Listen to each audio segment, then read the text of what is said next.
This is a lesson video for 5-2 Day 3. Pause the video and do the warm-up if you haven't already on the sheet. When you're done, come back.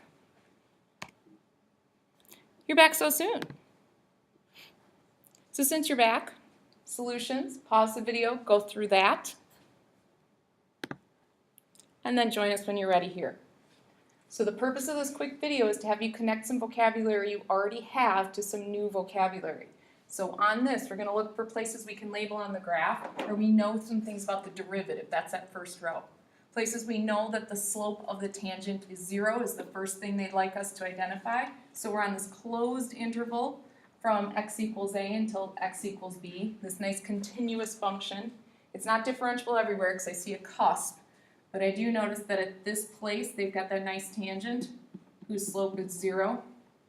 Similarly here we've got the nice tangent whose slope is 0. At C3 we have another one whose tangent slope would be 0 right at that x value. At C4 that's not the case, there is no tangent there, so I'm going to put that f prime does not exist. Slope of the tangent right here would be 0. And then we're to an endpoint where that's not one of the concerns. So we've taken care of both of our critical point locations, where the derivative or the slope of the tangent is 0, or where it's undefined. Then they're asking us to put in where the tangent has a slope that's positive. So we're looking for intervals of increase from left to right. They're also asking us to look for regions where f prime is less than 0, so that would be regions of decrease on the graph. So as I look for the graph, the beginning part of this from A until C1 is showing positive slopes for all of its tangents. So this is an increasing part of the graph. So our f prime is positive, greater than 0. That continues even after C1. So in the intervals from C1 to C2, it's also increasing. And C2 to C3, however, nope, all my tangents would be having negative slope, but C3 to C4 would be another interval of increase. So positive tangent slopes, derivative would be positive. C4 to C6 shows all negative slope tangents. So I'm going to go back in between C2 and C3, put that this is a region of decrease. My derivative is negative. And same for both of these regions. These are both showing a decrease, okay, and showing us that the derivative value would be less than 0. So that first line is all things about slopes, Algebra 1. The second line starts referring back to 5-2, asking us to find the maxes, the absolute max, the absolute min, and then any that are local. So absolute max, this one's our absolute max, so that's also a local.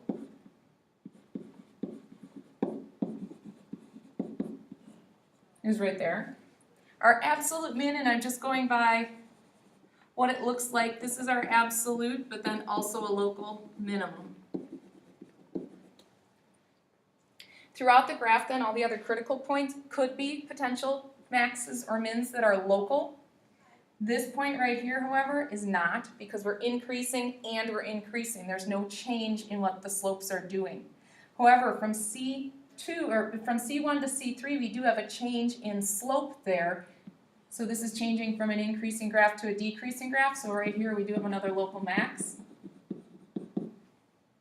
When we get down to C3, we have a local min. We're changing from a decreasing graph to an increasing graph. We already have our absolute max labeled. C5 is neither an absolute max or min, not even a local either, because we're changing from decreasing. No, we're not changing to more decreasing. The end point, however, right there, and it's a little harder to see on yours when it changes to a dashed, is a local min, because it's the lowest point in its neighborhood. So that's that second line, things from 5-2. The third line, concave up, concave down, and inflection point. Before we fill that in, I'm going to go to the back of the page. Let's do a quick primer on concavity, and we'll do more with this in the next few sections. The basic idea of concavity is what you see at the top. It is concave up if it's opening like a cup. I should be able to hold water in that region of the graph. It's concave down, like a frown on a clown. Got a little rhyming going. So most people identify it by shape. We've got to do more than that eventually, but we're going to start by identifying it by shape and then see what calculus indicators there are.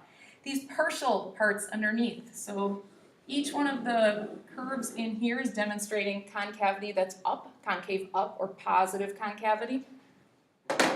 These three portions of the graph are all demonstrating downward or negative concavity, concave down.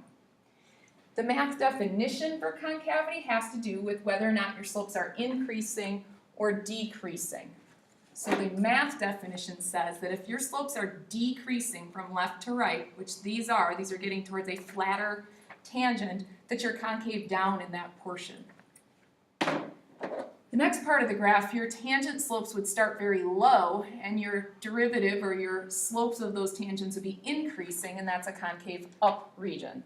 So when you look down at the definition of concavity, that's what they're referring to. It's concave up on an interval, and they said an open interval. So if we had to describe the interval here, we would say 0 to infinity for concave up. We would say negative infinity to 0 for concave down. These are open intervals. Okay, and it says it'd be concave up if y prime's increasing. So that's what we saw for our concave up region right here. And it's concave down if from left to right our slopes are decreasing. So that's another way to look at that. Finally, a third way that some students like as they do it visually at first is that they're looking for places where the tangent would either be above or below the curve. So on this small diagram at point R, they've got the ruler to demonstrate a tangent. And the tangent in this case is underneath the curve. So the curve is above or to the positive side of the tangent. So if the curve is above the tangent, we've got positive concavity or concave up.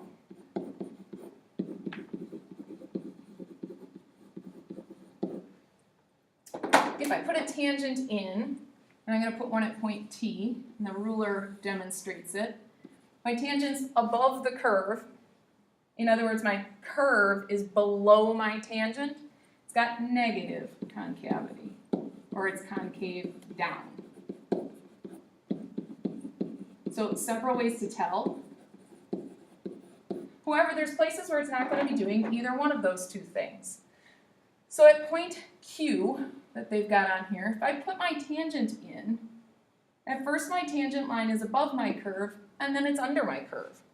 Right before Q, I would describe that as a concave down region, and right after Q, I would describe that as a concave up region. So point Q is a place where it's changing concavity.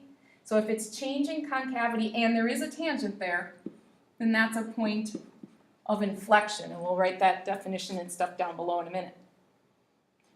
So S would be another place on this curve where there is a tangent, and that tangent is above and below the curve because it's changing in this case from a concave up region to a concave down region. So S is also another point of inflection.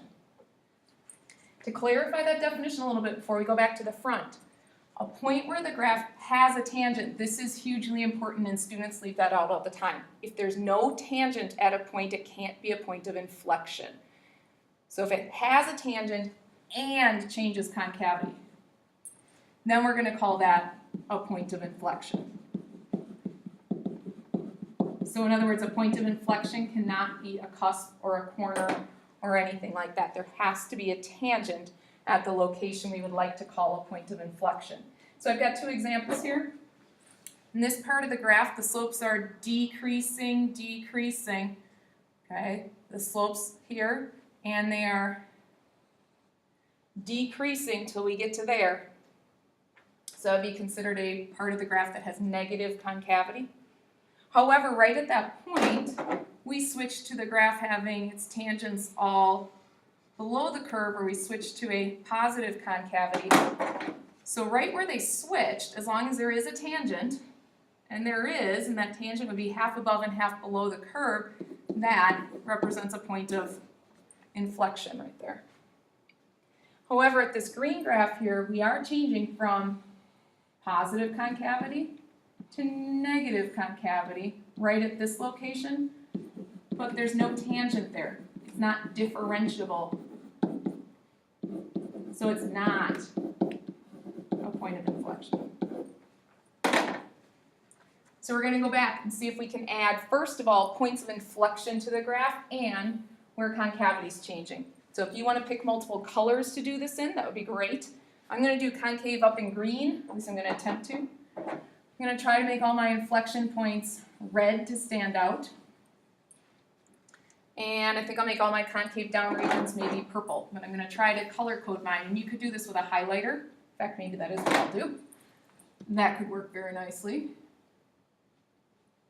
So I think I'll make my concave up regions green, and I think I will make my concave down regions blue, and my points of inflection red.